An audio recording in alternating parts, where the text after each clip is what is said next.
The opposition People's Progressive Party has been constantly raising the issue of the bank account opened by the government at the Bank of Guyana, where the $18 million signing bonus from ExxonMobil was deposited. Obviously tired of the issue being raised by the PPP, Finance Minister Winston Jordan said last week that during the PPP's time in office, they opened more than 300 bank accounts, and it was hypocritical of the opposition to criticize the government for opening one. But opposition leader Jagdeo on Thursday defended the opening of those bank accounts managed by the PPP. Well, there's a huge difference with these 300 accounts that were opened at the central bank and the one that they opened at the central bank, that they deposited the $18 million of signing bonus in. First of all, that account was opened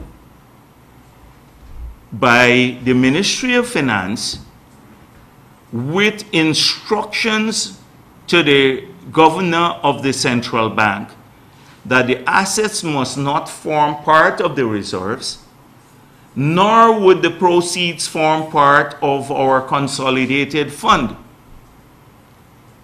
That's a huge difference.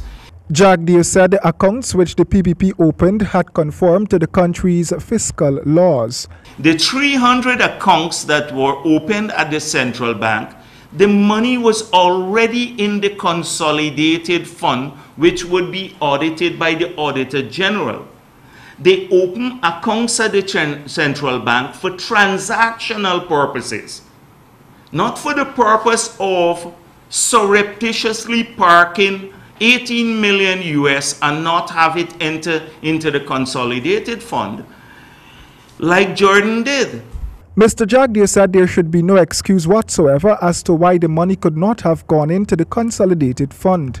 Now, had they paid it into the consolidated fund, which is the legal thing to do, and it formed part of the reserves, every single day, our central bank invests our reserves. They've invested in Canadian bonds, in US government bonds, in CARICOM bonds. They have deposits with various institutions around the world that they earn interest on.